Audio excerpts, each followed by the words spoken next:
What's going on, guys? It's Mike from BavhausTV, and today in the shop we actually have my 135i. This is my E82 that we track and beat the living shit out of, but of course in order to beat the shit out of the car, it needs to run correctly in the first place. So we have a massive drivability issue with this car that we have been trying to get fixed for a while now, and before we commit to fully jumping into buying an entire transmission, we did buy some components to try to repair the existing transmission. We're going to show you guys what's going wrong with it, what we're going to do to fix it, and hopefully show you guys that that's all it takes to fix it rather than replacing the transmission as a whole unit. So that being said, we're gonna go show you guys what's wrong with it first.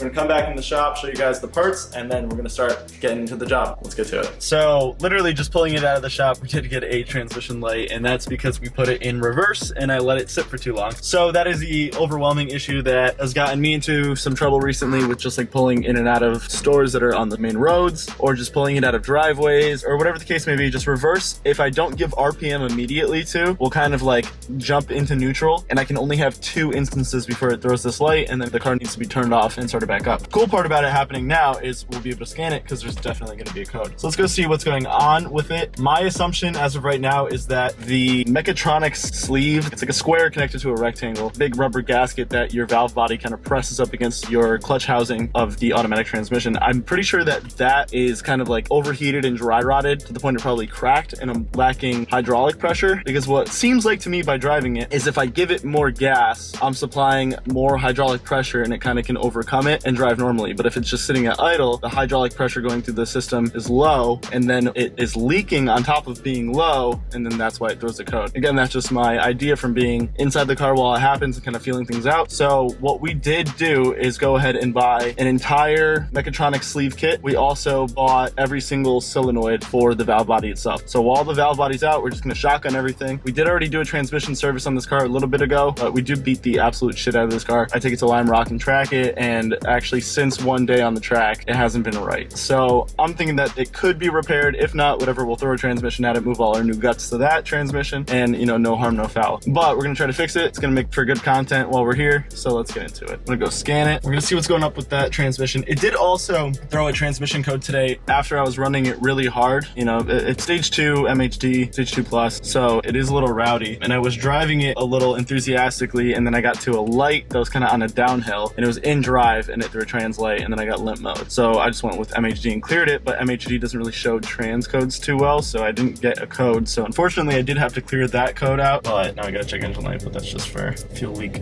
so we'll ignore that for now. So we're just gonna scan it up, figure out what this trans code is, and then I'm gonna show you exactly what happens once I clear everything, what happens when I put it in reverse and just let it sit for a second. Control unit, drive, 6 HP. So ratio monitoring between clutch B and D. That's the code I'm getting. All right, so I'm gonna erase the codes. Okay, so that should allow us to move the car. So now let's get it to go off again. So I'm gonna put the car in reverse. It's in gear, and hitting the gas, it was just put into neutral. So what I'm gonna do just off screen right now is we're gonna go do a full auto scan, let it go through the entire scan of the car. I'll shut the car off, turn it on, and then we'll trip it again, because it immediately just happened again. All right, so now that we have all the codes cleared, we'll do it one time where I put it in reverse, and I'm gonna just get it to trip, and immediately we get a translate. So now it's actually happening more often. Before, I would at least be able to make it happen twice. Right now, if I put it in reverse and I don't give it gas immediately, it just goes into neutral, throws a light, and right now I'm revving it and nothing. So luckily I still have my scan tool open. I'm gonna scan it, and then we're gonna show you guys some of the other issues that are going on here. Okay, so right now, gotta put it in park for it to actually clear. So today was really hot, so it is worse than it has been because it was like a 91-degree day. So I'm really thinking that it's just the thin fluid leaking past where it should be going within the valve body. Yeah, see, so if I give it gas immediately after shifting, it has no problem going into reverse. And then I can just drive it, no problem. So now some of the other issues that I get while driving, you guys might be able to hear it if I get it really warmed up. There's some kind of drivetrain chirp between gears. We're not gonna show you guys here, we're gonna get on the highway with it. But it almost feels like it hesitates to get into certain gears, like it'll like almost get there and it like fights to get into the last 10% of shifting. And then sometimes there's just a full-blown squeal in between gears. here. So I think all three of the issues I'm having are related. I really think it's all related to mechatronic seals, but again, we're gonna just shotgun repair. This is one of the few situations where we're just gonna buy everything. We already did a fluid change with a filter and a can. I'm not gonna go back in there again, do mechatronic seals to then figure out it was a solenoid and then end up doing solenoid. So we're just gonna do absolutely everything this time all at once and hopefully just be done with it. If it isn't any of those things, like I said, we're just gonna end up getting a new 6 HP or maybe trying to figure out how to put in 8 HP in this thing because that might be the way to go. All right, hold on tight.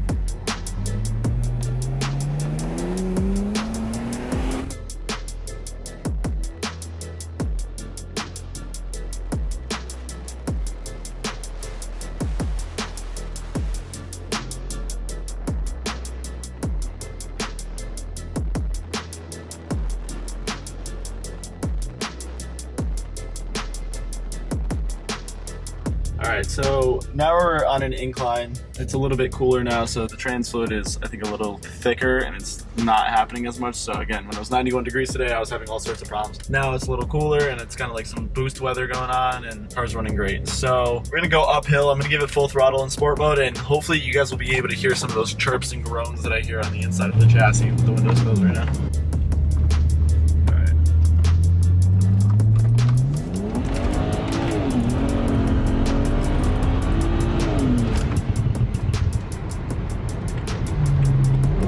All right there. Sounds like a fucking walrus. Weird shift there. So you might not be able to hear it, but it has like sounds like a walrus. Like that's the best way to describe it. And it just, every time it's about to shift, it has like a moment where it grabs the tail end of the gear and just makes a strange groan. And it almost sounds like it's coming from the back, like final drive. But I have looked at the drive shaft, I've looked at the differential, I've looked at everything back there, and never had any issues in the past in terms of anything I can diagnose in the rear side of things. But up front, it seems like I'm having shifting issues from underneath me.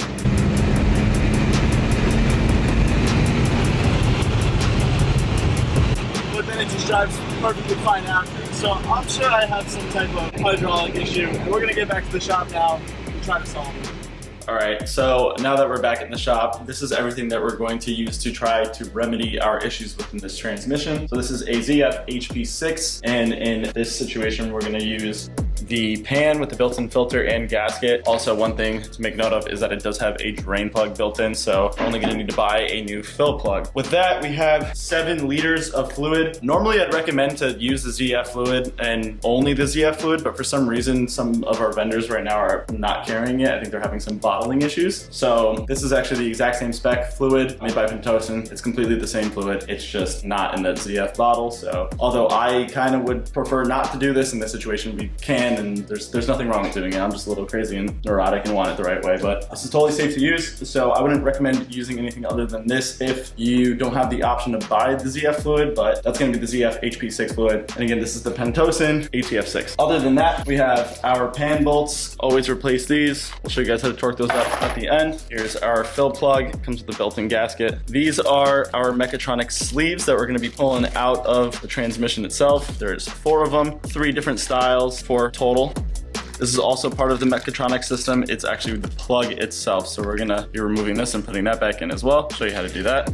And then the last piece, this is the one that I think is leaking, is the Mechatronics seal itself up top where the valve body actually mounts to the transmission. And I'm pretty sure that there's gonna be a crack somewhere in between one of these places here, and it's gonna be leaking hydraulic fluid through there. You can hear the car right now even still complaining. It kind of just dings as much as it wants. It's all related to that transmission issue. So while we have it out for what I think is gonna be this issue, we're gonna go ahead and tackle the solenoids because we are having some shifting issues, which the solenoids are usually the culprit of. So it's a mix kind of thought between the solenoids being something that if one of these is choking up, it'll cause a late shift. But if also hydraulic pressure isn't reaching these solenoids at the correct time, then that can also cause a late shift. So it's not worth sitting and diagging, especially if we're getting clutch codes between clutches. I've seen like 3 or 4 different clutch codes that are never the same. The only one that stays consistent is the one for reverse, but everything that might have the potential of being the issue, it just makes more sense to just do absolutely everything, especially since this is not expensive by any means, and you don't want to be pulling a valve body out every single time, because every single time you take that pan down, you have to replace all the fluid, the filter, the pan, everything. So we're just gonna do it all. So here's what the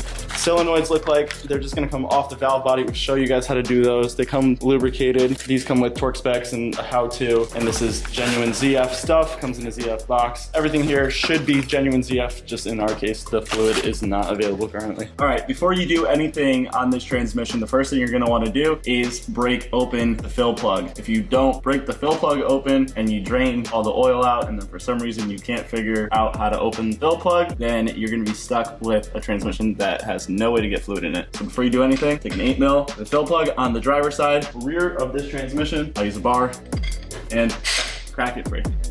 All right, so before touching the transmission at all, you're gonna wanna go around the block and drive the car a bit. You want the transmission to be up to temp. This is not only gonna help the fluid escape the transmission easier, but it's also going to allow more transmission fluid to come out, which in the end means you'll be able to put more new transmission fluid in. So once you're at the point where the transmission's been warmed up and the car is on the lift, we're gonna go after this drain plug right here. It is a plastic drain plug, so you wanna be really careful with it. And it is a 10mm hex key. I already did a transmission service on this car, so you can see they're yellow bolts. I just marked them yellow to ensure that they're torque to spec. But this is a new pan, all new fluid, and we continue to have problems. Actually, the problems came after I did a service.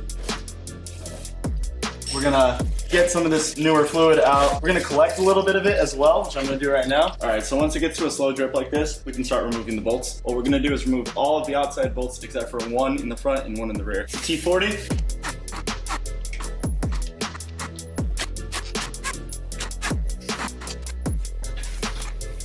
See more fluids coming out. Now that we got it to the point where this is water from the air conditioning leaking down the side, so just make sure none of that ends up inside the transmission. Okay, so now that we're at this point, we're probably gonna be removing this pan down this way and then out this way because of this bolt back here. So I'm actually gonna release this bolt first entirely, let it leak out the rest of the fluid, or more fluid, it's not the rest yet. So we're just gonna let it do its thing for a second there, and then we're gonna hold the pan up, remove that front bolt, and then remove the pan by pulling it down and out towards the front of the car. This exhaust bracket is kind of interfering with it, and I don't want to have to remove stuff back here. Oh, this nut is actually loose. All right, it's starting to slow down. I'm just gonna get back over here. I'm gonna remove this.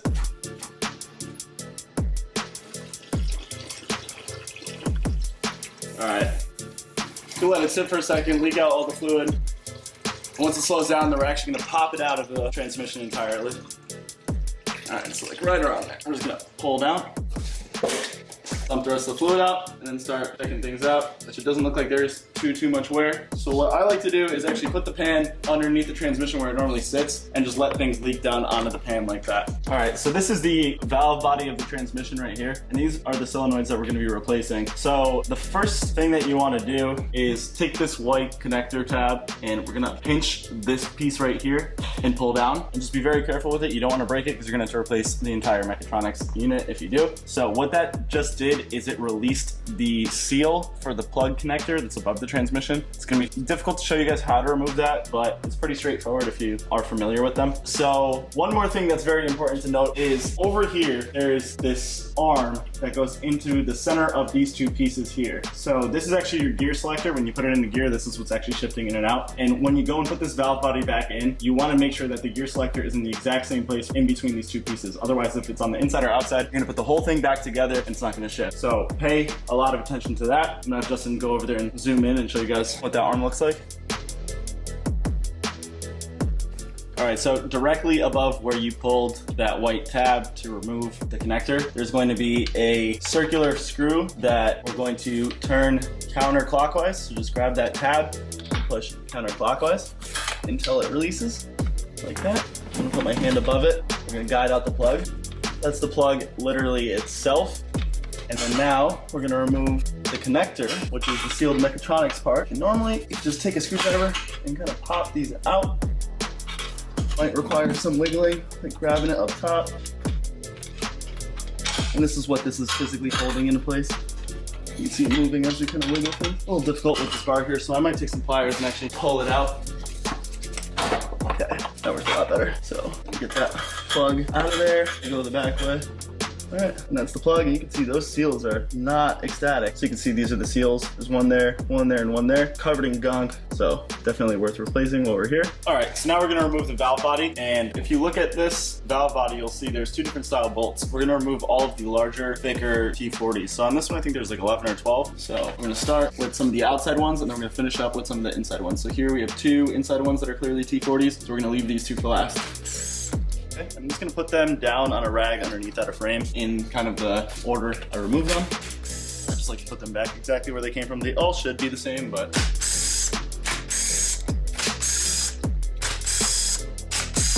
I'm gonna do the exact same on the other side. 3 in the back here. These are the short ones. Now it looks like we have 1, 2, 3 left. So this one. All right, I'm gonna try to do this without getting covered, but it's probably not gonna happen. Last one, right? Just make sure that it's your last one before you commit. And I think that it is. Loosen it first. Yep. It's gonna leak. So we're gonna let it leak a little bit. All right, so it's coming down. My valve body is super hot. So I'm gonna use a rag, kind of offset some of the heat. Get that bolt out of there. Do the rest by hand. Grab the back. We're gonna pull that off, try to get some of that fluid out of there. All right, so this is super interesting. The valve body came out with the Mechatronics seal, and the other half of that O-ring is actually still inside here. So I wonder if it was leaking through there, but we're gonna pull the seal out anyways. Oh, and the other side of it stayed up there.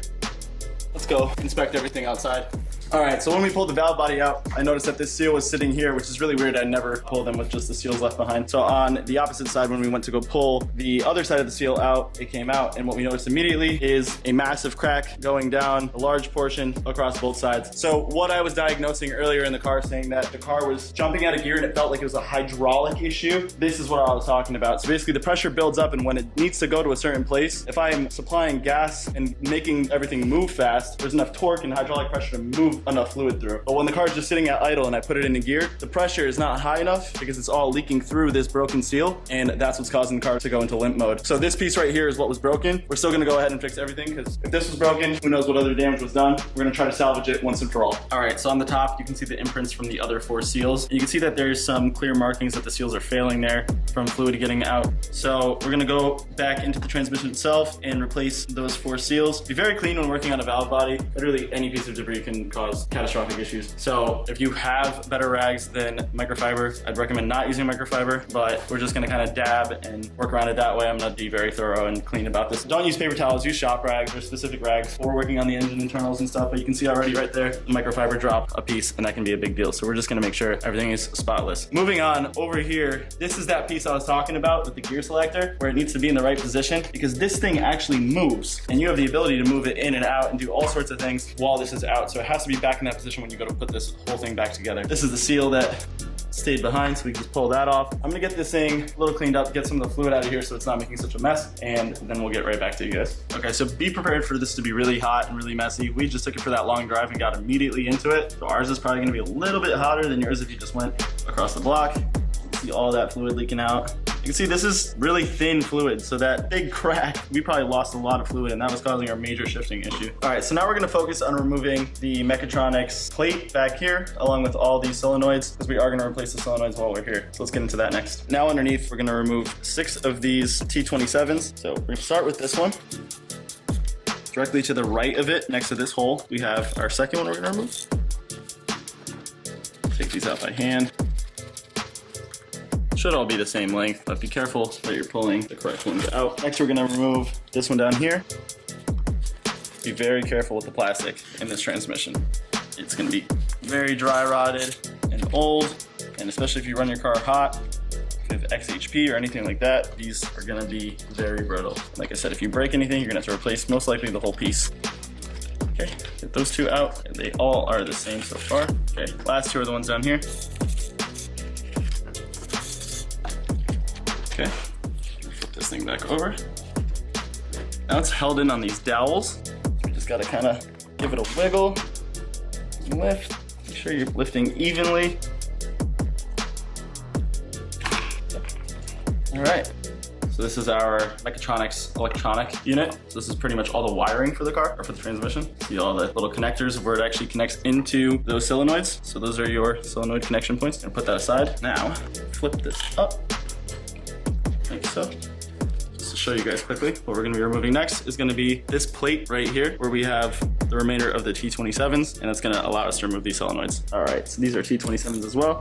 They're gonna be a little stubby. I'm gonna break them all free, and then we can go with the electric 1/4" impact and rip these out of here, because I'm not gonna spend all day taking them out.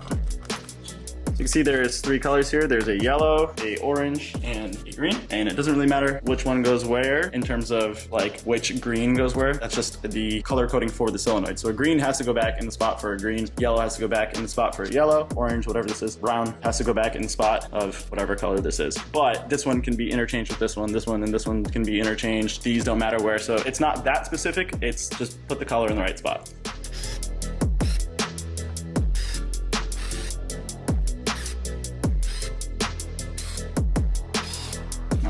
So now we can lift this plate up.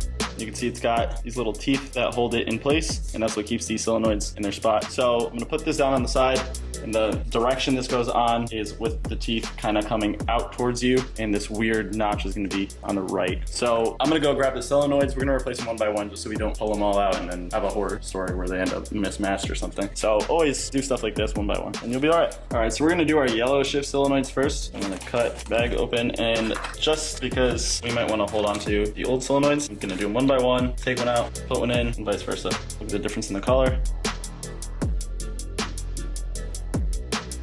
Okay, check the filter, and we do see some debris. There is some metal debris in this one, but overall looking good.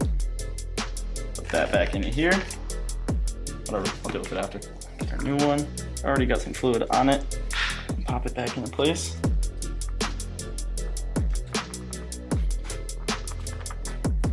More debris. New solenoid. Pop it back in. And we're just gonna continue this step. No debris on that one. Okay. So now we're gonna do the blue ones, which I thought were green. No debris there.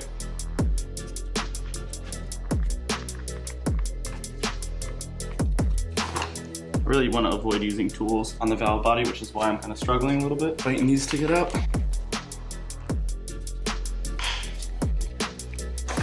That one came out really easy. There's also O-rings on these. Hydraulic pressure could be going past that O-ring too, causing a shift. So where it said that there was a issue with one of the solenoids having a clutch issue, that could be it. That the pressure coming into the solenoid itself isn't high enough. So that seal could have been failing and then renders the entire solenoid bed. Look at the difference in color here. Oh, so maybe these are just easier? All right, so that's what that looks like now. Get a nice clean shot for you guys. Next, we're going to reinstall this plate here. I'm just gonna make sure there's no pieces of anything on it. Just wanna be very, very thorough and clean. So probably what I'm gonna do with this type of stuff, since this is metal and it's got some ability to pull fibers off, I'm gonna get it clean and dry, and I'm just gonna go with an air pistol off camera and blow any fibers off before I reinstall onto the valve body. All right, so we're gonna put this back. Remember, these face you. The little notch goes to the right. We just went and kind of centered these up a little bit off camera. So it's gonna go like that. So there's like a little space for another potential solenoid here, but this one doesn't have it. So the bracket's probably like one to fit multiple different units. ZF makes these transmissions for multiple different cars. So I'd assume that they have different versions of the valve body and want to reuse some parts if they can. Not to make two machines. See, try to put the bolt in the last one that wasn't in there. So we're gonna screw these all back in. It's gonna be fast forwarded, but once we're done, we're gonna torque them to 6 Newton meters.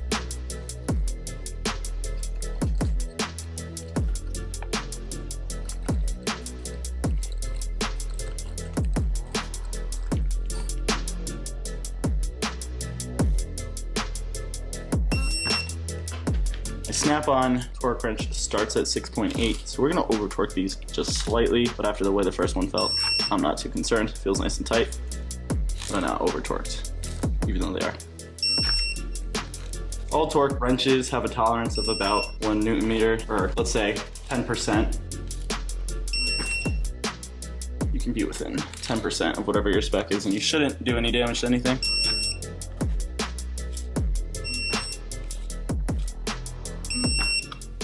Cool.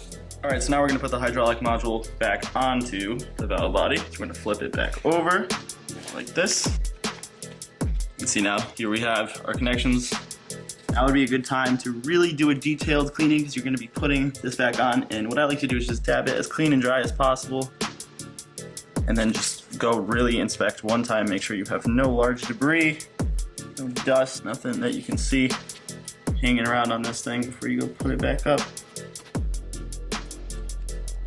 All right, I think we made out without any large pieces of anything falling on it. So now what we're gonna do is plug this back in. So if you look, this is where our teeth are to kind of get reconnected into that. And I'm going to find the spot I kind of wanna go.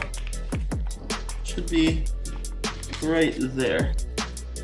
Okay, now we're just gonna guide this back in, but what we're gonna pay attention to while we're here is, remember, this piece needs to always kind of sit generally where this connector is gonna go. So if you come look over here, you have this rail has that tab needs to go in that spot there. So we're just gonna start wiggling things back into place.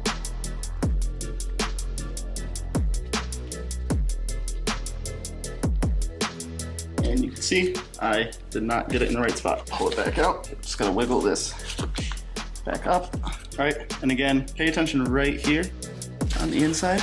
You want to just get that tab into, to see it moves as we're putting it in. So there we go. See? And now when we select a gear, it's actually going to select a gear.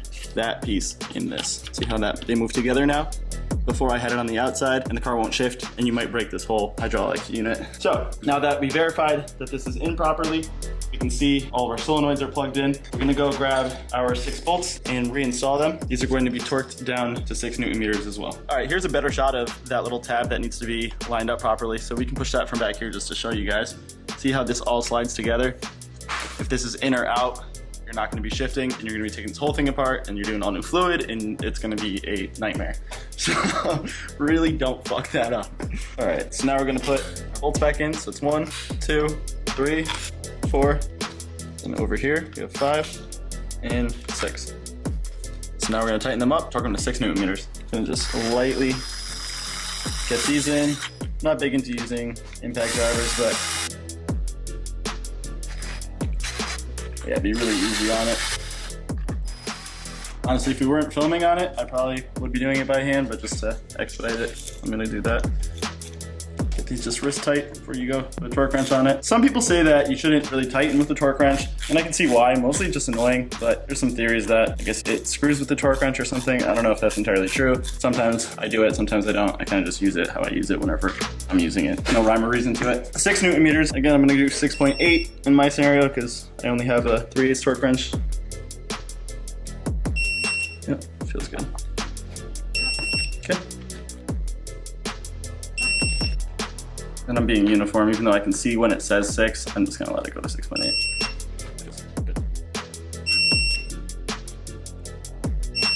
All right, so that's it for our mechatronics unit, valve body, hydraulic unit, solenoids, everything is done on this. So now we need to go back underneath the car, actually back to the transmission itself, the housing, and go change out 4 Mechatronics sleeves. So let's go do that.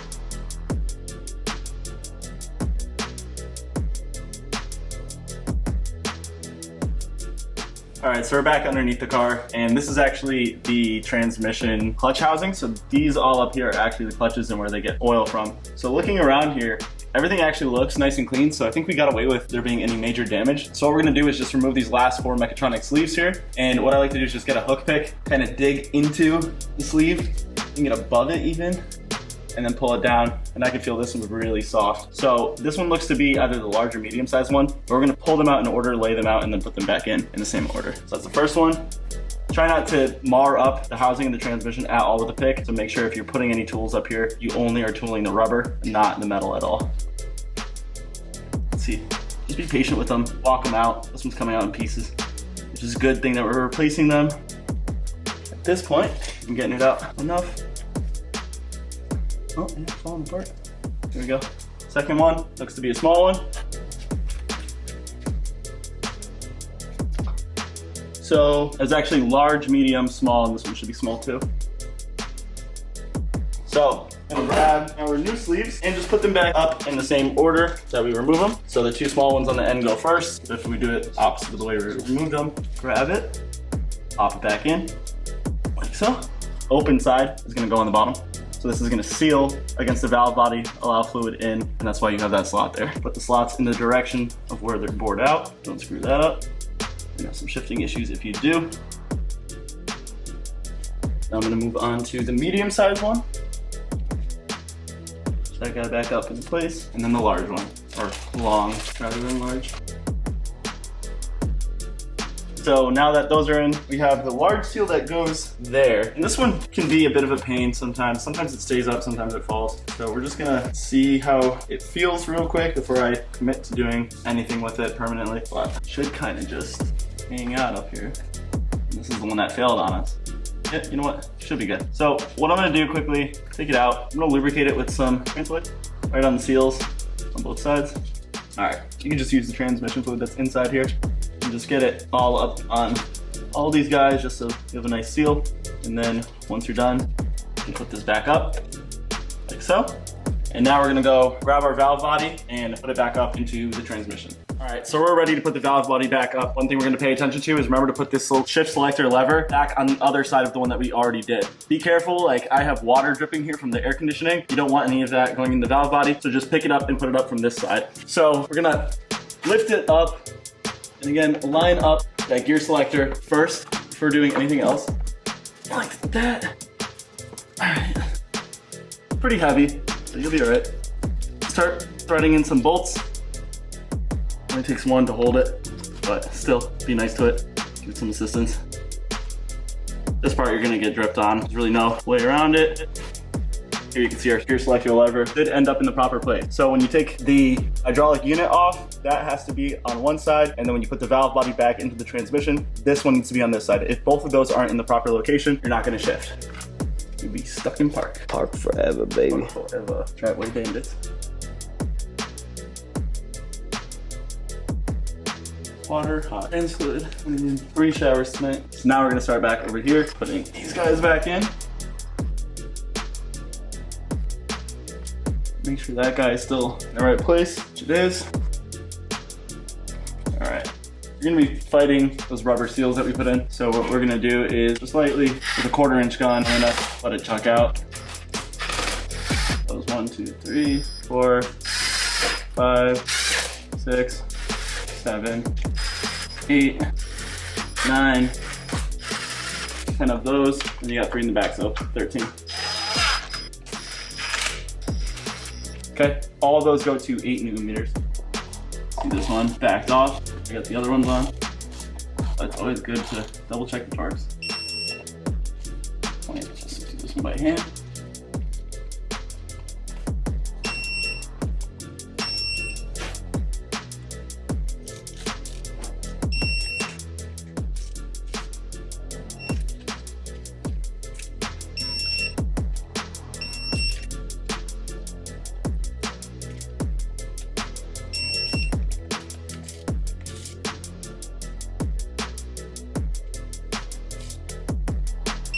All right, and then I'm gonna go back and double check the first 3. All right, and then we're gonna do the 3 in the back. Or in the middle one, starting with the middle one, that's what I meant to say.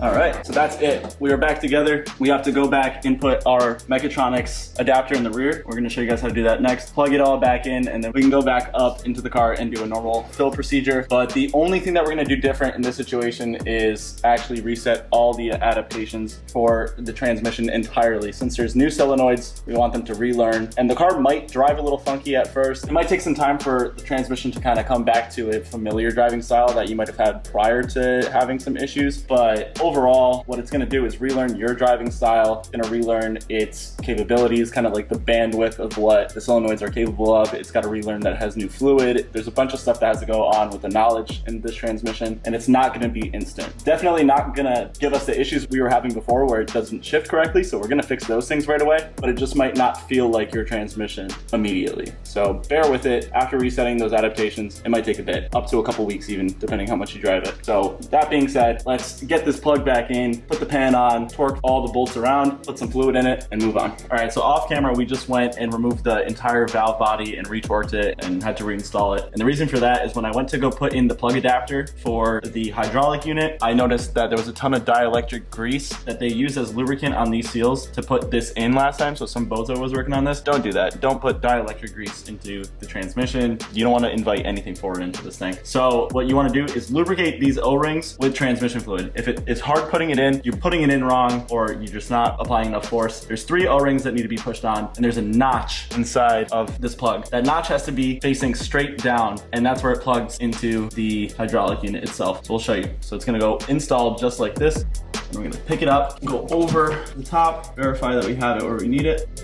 Just somewhere right around there. Feel it with your finger. We need to, we're gonna go in one way. Okay, right there. I think it's got a little bit more. Okay. And when it's done, you should be able to pop this back up and in. So you can see that mine's not done yet because it's not popping back in. So I'm gonna go get something to apply a little bit of leverage here and help me get it in the rest of the way.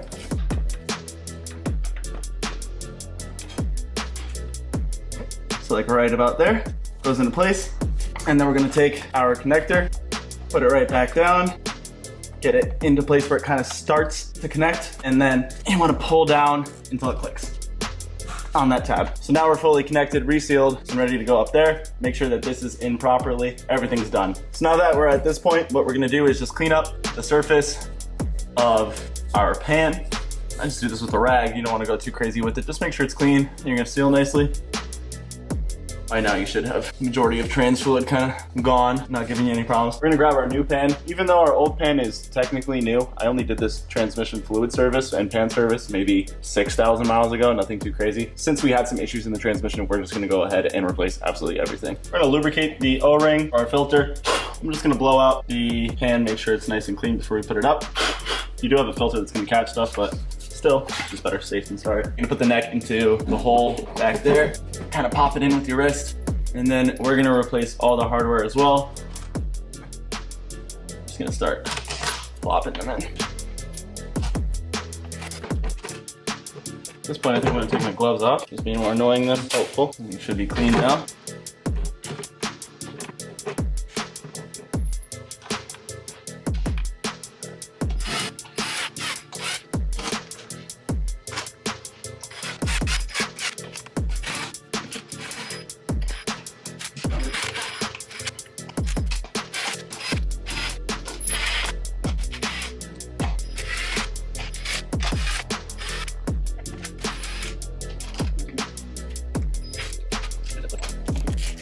Sometimes it just need to be done by hand.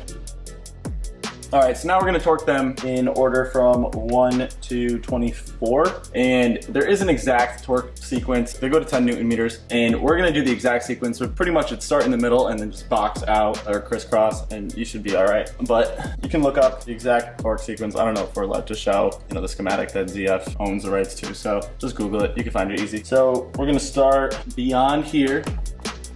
This is gonna be number 1.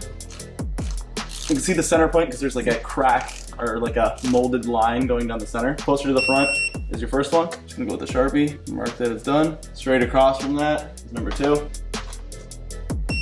Mark that.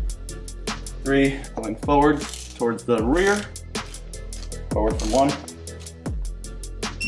4 is going further towards the front on the other side, front of the car. 5 is across from 4, so over here. 6 is gonna be 1 down from 2, towards the rear. 7 is gonna be this one here. 1 down towards the front from 5. 8 is gonna be 1 down from 6. 9 is gonna be across from 8. 10 is 1 down from 4. Go back on this side, closer to the front. 11 is gonna be the corner down here. 12 is gonna be the corner near the drain plug. 13 and 14 are gonna be the back 2 corners towards the front of the car. Actually, 13 is the corner, 14 goes across So I'm at, it's not quite the corner, one before it. 15, it's gonna be one down from 11. 16 is the last corner towards the car, or towards the front of the car, near 14. 17 is gonna be the one directly next to drain plug. 18 is gonna be the one after the corner, towards the front, on the passenger side. 19 is the one directly in front of the drain plug. 19, 20 is gonna be this one here. 21 is gonna be this one here. 22 is gonna be the one closest to 16. 23 is gonna be the last one in the back. And 24 is gonna be the centermost one up front. And that's it. All right, so what we're gonna do next is just take our fill plug out completely, and we're gonna fill this transmission up with fluid to the point that it starts overfilling.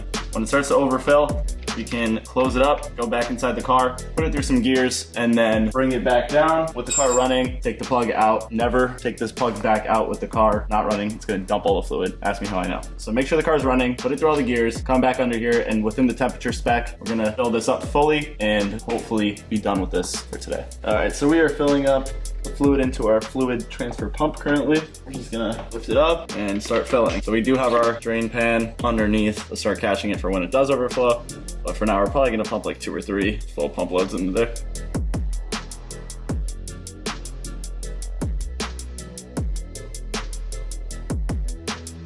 So the torque converter still has some fluid in it. The trans cooler still has some fluid in it. So this thing takes a ton of fluid. Obviously the clutches are still wet. The dry flow on this is definitely a lot more than 7 liters. There we go. So at this point, you can go and close this thing up. Doesn't matter that it's overfilling or overflowing, so we're just gonna keep adding fluid into it anyways. Get this closed up. Just get it roughly tightened like that. All right, so now we're gonna put the car down, actually get inside it and put it through some gears. All right, so we opened ISTA for the car, and we're gonna go to EGS, and I'm gonna click call up ECU functions. So here, you do component triggering. I can do reset values and relearn. Reset all adaptation values. Trigger component. Activation finished. Go to component triggering again. Close. Let's try it again. Call up ECU functions. I need to close everything. Okay, component triggering. Reset control unit. Trigger component. Control unit has been reset. I think we have to close it every time. So we'll do it again. Call up ECU functions. Component triggering. Delete fault memory. Trigger component. Fault memory has been deleted. And then now what we're gonna do is I'm gonna go to vehicle management, service functions.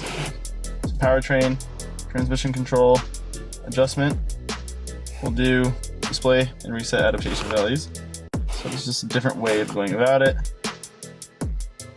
And I want to display all my adaptation values. It should all be 0, not all over the place. Okay, so you can see clutch fill pressures, rapid fill times, everything is at 0. I don't have to reset it, but I hate finishing service functions without resetting values, so you never know what the hell happens. So it's just gonna be 0 again. We can close it. And this is just a secondary way to actually see. If you're not seeing that the values are 0, you don't know the car is properly connected to the computer, and you're just assuming. So I like to go about it both ways. End service function. Who cares if you reset them 15 times, the car hasn't started yet. So the last thing is we're gonna do transmission oil. So 30 to 40 degrees. This is something that isn't actually said commonly and isn't said on the pan, and a lot of people don't really fully understand. The car needs to be up to temp. It needs to be between 30 and 40 degrees Celsius. That's your initial condition. Then after that, after doing everything, then you need it to be from 30 to 50. So the range of your final fill is actually 40 to 50 degrees Celsius, and you don't want to go over and you don't want to go under. So a lot of people will just do it cold, take it for a spin around the block, do the entire service and not even reach 40 degrees Celsius. You'll just like be 30 to 40, even just low 40s, and you're never actually reaching that 50, or you're not getting all of the fluid out, because as the fluid heats up, it starts to expand and it kicks out more fluid. So you actually end up with more fluid in the transmission than you should. But that's a side note. Continuing. Mechatronics have been replaced. We'll say it has been. Why not? Raise vehicle so that, okay, apply parking brake, remove the fill plug, start the engine, fill the gearbox with lower edge, start engine, immediately fill until it overflows, refit the oil fill plug, follow the instructions. So, engine speed, this is where we want to do this now. So I'm going to start the car, pull the e-brake, let it warm up a little bit, balance out. I'm going to hit the brake, put the car in reverse.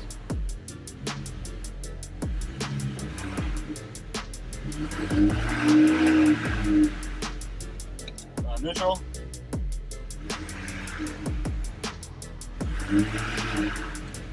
Drive.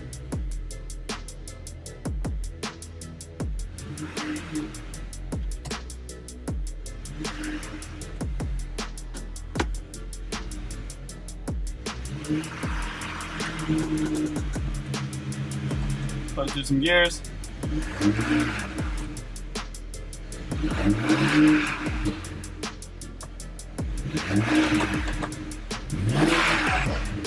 Okay, so we're gonna go back.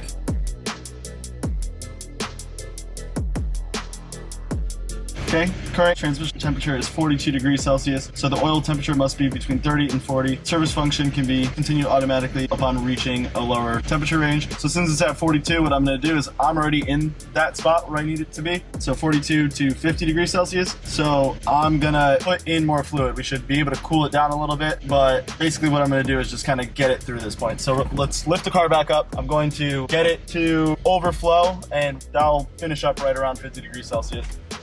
All right, so we're back underneath the car with it running. What we're gonna do is pop this plug back out, and we're just gonna fill this thing until it overflows, and then let it drip. When it gets to a slow drip, we can close it back up, and we'll take it for a test drive.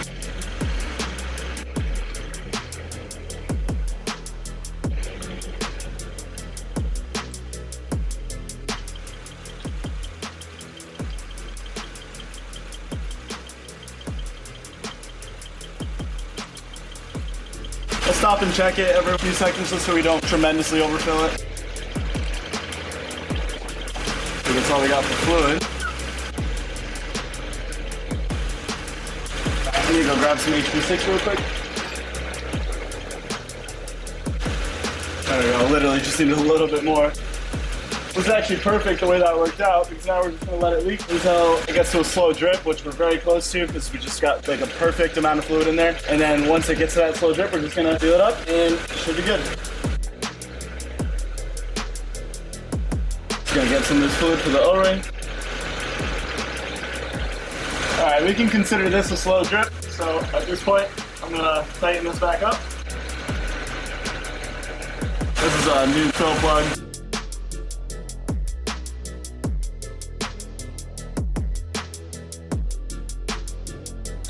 You get this nice and tight. It has a torque spec, but normally if you get it like wrist tight, you go and get a torque wrench on there if you even can. It ends up being right around where it needs to be. So just like that is good. What I'm gonna do quickly is just spray this down with brake clean, clean it up. I'm not gonna show you guys, but that's all we're doing underneath here. The rest is gonna be done up top. All right, so we are back inside the car and it is on the ground. I finished up with ISTA. I'm not gonna actually be able to go through the full service procedure since we started out just 2 degrees over 40 degrees. But when I did finish up, it was at 48 degrees Celsius, which is just 2 degrees Celsius smaller than the final point I needed to be at, which it's never gonna be 100% precise. So that's really close and I'm really happy with that. So that being said, the car's been running for a bit. It's nice and warm. We're gonna put it in reverse and it immediately moves on its own with no gas.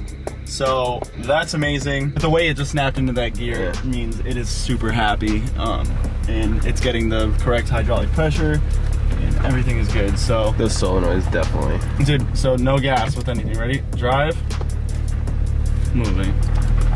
So what we're gonna do is, since we know it's working and that the solenoids and the seals all did something, we're gonna start driving this car in different fashions. So we're gonna start driving it nice and easy, letting it go through all these gears, doing a relearn, and we're gonna want to do, see, it will over rev sometimes. It's gonna do some weird shit, and it's not gonna feel 100% until it really learns how you drive. But what you want to do is you want to do a mix of safe driving. Put the goddamn seatbelt on, buddy. Don't tell me what to do. So what you want to do is a combination of safe, nice and easy driving, as well as some aggressive driving. You don't want to make the car 100% ready for you to be full throttle all the time, because it's not going to like that. But you also don't want to granny drive it so that when you do go full throttle, everything's freaking out and doesn't know how to drive. So it really needs to be a balance as it learns. It needs to learn exactly what we're doing right now, going up hills. It needs to learn braking. It needs to learn literally everything. And the best way to do it is by driving it. So don't get all horny that your car is running good now and get outside the shop and just start going full throttle right out the gate, because you're going to really set yourself up for further failure. You really want to drive the car safe and easy, and then let it do its thing. And once it's done kind of starting to feel a little bit more normal, that's when you can start driving it a little bit more aggressive and enthusiastically, which we encourage. I sure as hell don't drive this thing like a grandpa. All right, so we just did a little bit of driving, back road driving, kind of nice and easy. We're bringing the power up now a little bit, giving it a little bit more gas, letting the turbos kick in, and immediately the way that the power is being put down is like night and day. It's not lurching to stop, like kind of heavy downshifts was one thing that was happening that I forgot to mention. Maybe it was just at the bottom of the list of complaints that I completely forgot was even happening until it was fixed. It's not making any weird noises. It's just, it feels so incredibly smooth.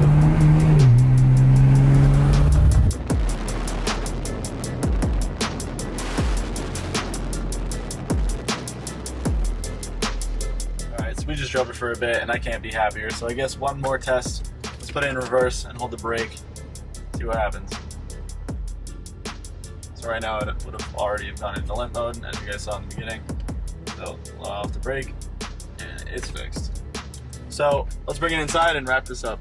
All right, so now that we're back in the shop, you can see here that this seal, pull it out, can't seal if it's completely cracked. So this is exactly what was going on inside the car. And what would happen is when I give it gas, it would put enough pressure through here that the fluid was coming through properly. But when I would just let it sit and try to find enough hydraulic pressure on its own, it wouldn't have it because it was physically leaking between these cracks. So while it was attempting to send fluid through that valve body, it was actually just taking it and dumping it right back down. So that is the point of failure that caused the majority of our issues. These don't normally actually go bad. They're rubber on the bottom, but sometimes they harden. I haven't ever seen them completely fail. This separating from here under pressure might have been sealing, but honestly, if they kind of stayed where they were, I'm assuming that this is out of spec for the tolerance, which the whole thing is. So you can assume that's the same thing for these. These aren't ever like failure points from what I've seen that you can directly blame for something, but I think updating them is definitely worth it. They might fix small leakage that you don't ever really notice. And when you take these out, you can see they're mushroomed a bit just from always having that valve body pressed up against them nice and tight. And when you put the new ones in, obviously the valve body has more resistance going up and it's putting more pressure on it, so you're kind of rejuvenating it. So that's all definitely worth replacing. This is what I was talking about when I said some bozo put some dielectric grease on it, so we had to pull the valve body back out and actually get it all out of there. Other than that, who knows if these were actually bad, but with anything, a solenoid that's electronic, it has an expiration date, so it doesn't really hurt to just throw shit at a wall and hope it sticks when it's electronic, because it's going to be a rejuvenated part. New electronics always work better than old ones. So I think that if these weren't related to this issue or maybe one of our other shifting issues, I think those shifting points that I was talking about where it's just so much smoother between gears is what these are related to. So again, this is for all the major problems we were having. These were all the subtle problems we were having. And I think together, if you go in there, it's worth the extra money, and to do a comprehensive mechatronics rebuild is vital to the way that these cars drive, and I'm pissed I didn't do it the first time around. Luckily, I think that intermediate fluid change that I did might be the reason that the car is still kicking and I didn't have to throw a trans into it, but we have the original trans fluid from it and the trans fluid that we just pulled out of it, and we're gonna send it all out to Blackstone to see if there's any difference between the fluid. And if we do find something, maybe we'll start paying a little bit more attention to what's going on with this transmission in the future and maybe think, okay, next step after doing all this would be to replace it. Currently, we don't have to worry about that. So